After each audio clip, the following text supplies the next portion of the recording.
You walk into a supermarket thinking you are in control, but every step you take, every product you notice, and even how long you stay has already been planned. This isn't coincidence, this is design.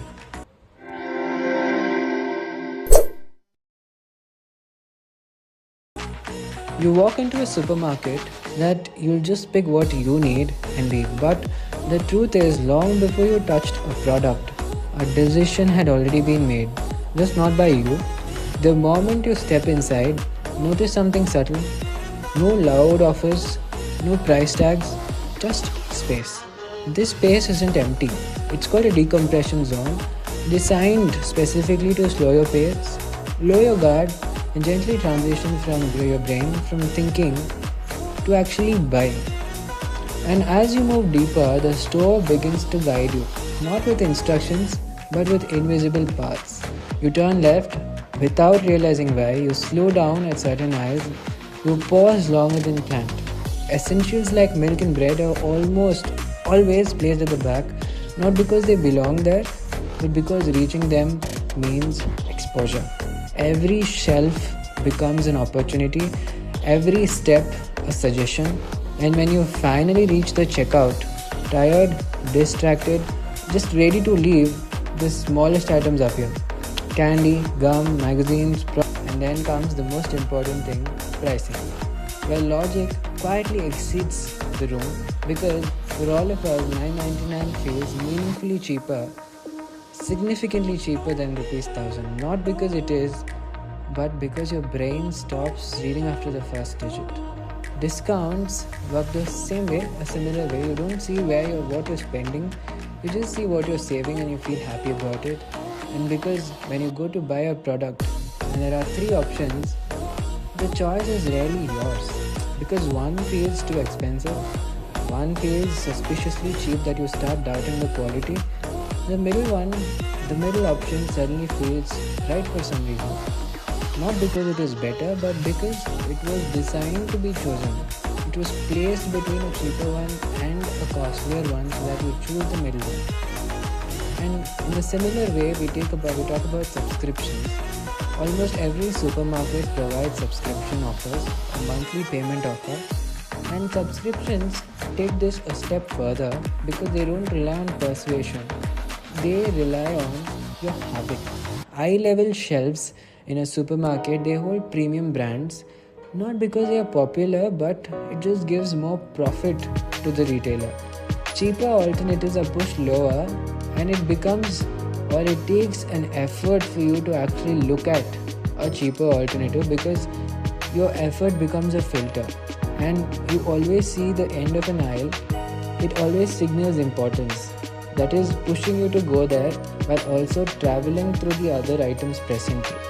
And bright lighting usually signals urgency. It's calling you there, it's pushing you there, or it's actually pulling you there. And I don't know if many of you know this, but even packaging speaks. The color of the packet actually speaks a lot more than you think. Because red tells you to act fast, blue tells you, okay, it's safe, green tells you, it's healthy. None of this talks to your logic, but it talks to your emotion, to your instinct. Online stores simply even remove the physical limits because at least in a physical store you have certain physical limits, and in this online retail market or an online store you simply remove the physical limits as well. They remember what you clicked, what you hovered over, and what you almost bought, what you added to your cart. And recommendations these days feel personal. You search in one app, you get the same recommendation in the other. It's all interconnected, and they're optimized so that they make you click on it again and again and again. And they have all these offer taglines telling only a few left. Offer ends tonight. Because over here, your urgency compresses your thinking, and fear replaces the patience. Because infinite scroll removes endings, because you literally know that there is no end to these products. Restraint disappears. At this point, you or me or whoever who does this, for us buying doesn't feel like a decision, but it feels like a natural conclusion because we have to get somewhere. But here's the quiet truth that none of us really realize, and that is because none of these items, none of these ideas actually force you, but it only nudges you to a certain direction.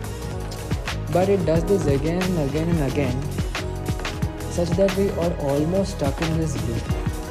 So how do you get out of this maze, this matrix in the present day term? So before you enter a store or open an app, decide what you need and make sure you only choose that, not go for random add-ons. Not what looks good, not what feels urgent. What actually matters is what is going on to your cart, either online or offline. You compare prices away from the moment and you pause when urgency appears. And when something feels irresistible, you sit there and ask why. Because they are designed to be irresistible, because on the other hand, retailers aren't evil. They're just observant. They know what you want. They're just well prepared to provide you with all this. They study your behavior and then they design their ecosystem around it so that they push you to buy what you even don't want. And awareness in this case doesn't mean you'll never buy, because we are all here to purchase things, we're all here to want things, and we always want things, and that's a human emotion. It means you will know when the choice is yours. Awareness just means that you will know when the choice is yours and you're not being forced, you're not being nudged into a certain direction of decision, right? This is how retailers push you into buying something that you might not even need at that particular moment, just by telling you that it is urgent, it is necessary.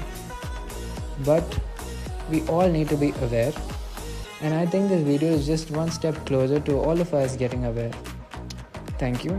This is Mind Debug, where we untangle the systems quietly shaping our decisions.